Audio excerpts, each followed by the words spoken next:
Hello friends, welcome to another video of BMLT education point. আজ আমরা আলোচনা করব সুগার ভায়াল সম্পর্কে। তো সুগার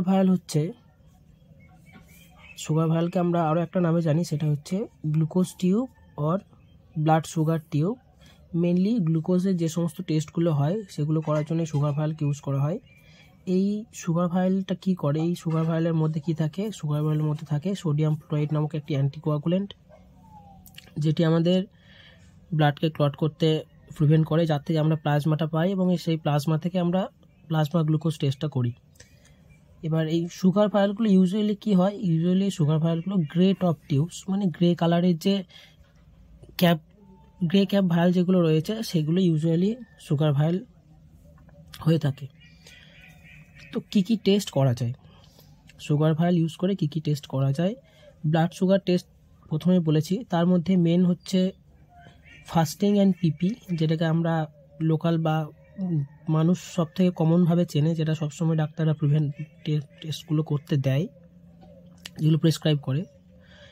তো এই ফাস্টিং অ্যান্ড পোস্টপ্রান্ডিয়াল এই দুটো সুগার হয়, তার সাথে হচ্ছে র্যান্ডাম ব্লাড গ্লুকোজ, যেটা সবসময় করা হয়। ফাস্টিং হচ্ছে খাওয়ার আগে সুগার, পোস্টপ্রান্ডিয়াল হচ্ছে খাওয়ার পরে, যেটা আমরা বলি খাওয়ার 2 ঘন্টা পরে, এবং র্যান্ডাম ব্লাড সুগার যখন খুশি করা যায়, খাওয়ার আগে পরে যখন খুশি। এর সাথে হয় গ্লুকোজ টলারেন্স টেস্ট। এই গ্লুকোজ টলারেন্স টেস্টটা হচ্ছে, পরের সম্বন্ধে একটা বড় করে ভিডিও দেব, তার আগে ছোট্ট করে বলে রাখছি। জিটিটি হচ্ছে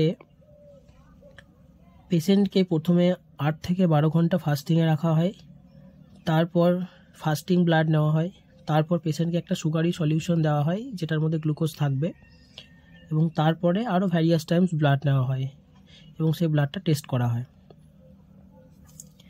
এবার নেক্সট আসছি, হোয়াই সোডিয়াম ফ্লোরাইডকে কেন অ্যান্টিকোয়াগুলেন্ট হিসেবে সুগার ভায়ালে ইউজ করা হয়? অন্য আরও তো অনেক অ্যান্টিকোয়াগুলেন্ট আছে, আমরা তো আগে পড়েছি ইডিটি অ্যান্টিকোয়াগুলেন্ট আছে, কিন্তু কেন সোডিয়াম ফ্লোরাইডকে ইউজ করা হয়? মেন কারণ হচ্ছে sodium fluoride acts as an antiglycolytic agent. Antiglycolytic meanings যে এই সোডিয়াম ফ্লোরাইড গ্লুকোজের ব্রেকডাউনটাকে preventing the breakdown of glucose. Main point যেটা রয়েছে, এটা অনেক ক্ষেত্রে ইন্টারভিউরা কোশ্চেন করতে পারে যে কেন আমরা সোডিয়াম ফ্লোরাইড ইউজ করি সুগার ভায়ালের ক্ষেত্রে। তো এটা ব্রেকডাউন অফ গ্লুকোজকে বন্ধ করে দেয়, প্রিভেন্ট করে, এবং এই ব্রেকডাউন অফ গ্লুকোজ যদি না হয় তাহলে কী হবে? আমরা অ্যাকুরেট গ্লুকোজ লেভেলটা পাবো। যদি দেরিতেও টেস্টটা করা হয় তাহলেও আমরা অ্যাকুরেট গ্লুকোজ লেভেলই পাবো, সেই কারণেই এই সোডিয়াম ফ্লোরাইড ইউজ করা হয়। এবার এর কাজটা কীভাবে হয়? সোডিয়াম ফ্লোরাইডটা কীভাবে কাজ করে? সোডিয়াম ফ্লোরাইড কী করে? Works by inhibiting the enzyme enolase. এবার এই এনোলেজটা কী? এনোলেজ হচ্ছে a key step in the glycolysis pathway, ঠিক আছে? এই স্টেপটা হচ্ছে গ্লাইকোলাইসিস যে হয় তার হচ্ছে একটা কি স্টেপ। এবার এনোলেজটা অ্যাকচুয়ালি কি? এনোলেজ হচ্ছে একটা প্রোটিন যেটা কি করে? ক্যাটালাইজেস এ কি স্টেপ ইন গ্লাইকোলাইসিস। স্টেপটা কি? এনোলাইসিস হচ্ছে একটা প্রোটিন কি করে, এখানে লিখে দিচ্ছি শর্ট করে। Enolase is a protein that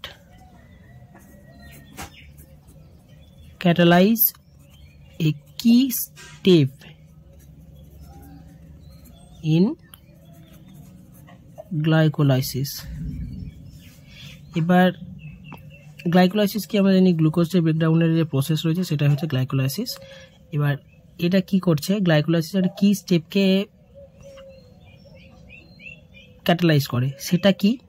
সেটা হচ্ছে প্রথমেই 2-ফসফোগ্লিসারেট থেকে এটা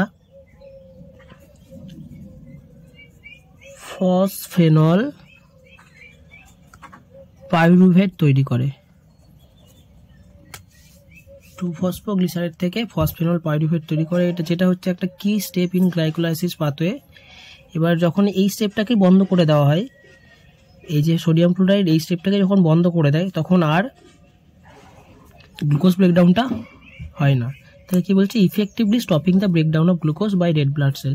এই স্টেপটা বন্ধ করে দেওয়া মানে আর গ্লাইকোলাইসিস হবে না। এবার সোডিয়াম ক্লোরাইডটা কি করছে, এই গ্লাইকোলাইসিসকে প্রিভেন্ট করে helps maintain the original glucose concentration. এবার যেহেতু গ্লাইকোলাইসিস প্রিভেন্ট হয়ে গেছে তাই অরিজিনাল গ্লুকোজ কনসেন্ট্রেশনটা এটা মেনটেন করে। এবার ব্লাডটা যদি আমরা দেরিতেও টেস্ট করি সেক্ষেত্রেও কনসেন্ট্রেশন যেটা আছে গ্লুকোজের সেটা আমাদের অরিজিনাল বা অরিজিনালের কাছাকাছিই থাকে। তো এই হচ্ছে আজকে সুগার ভাইরাল সম্বন্ধে ভিডিওটা কেমন লাগলো অবশ্যই জানিও, এবং নেক্সট ভিডিও দেখার জন্য আমার চ্যানেলটিকে সাবস্ক্রাইব করে নিও, অবশ্যই লাইক করো, এবং যদি কিছু ভুল বলে থাকি অবশ্যই কমেন্টে লিখবে। Thank you.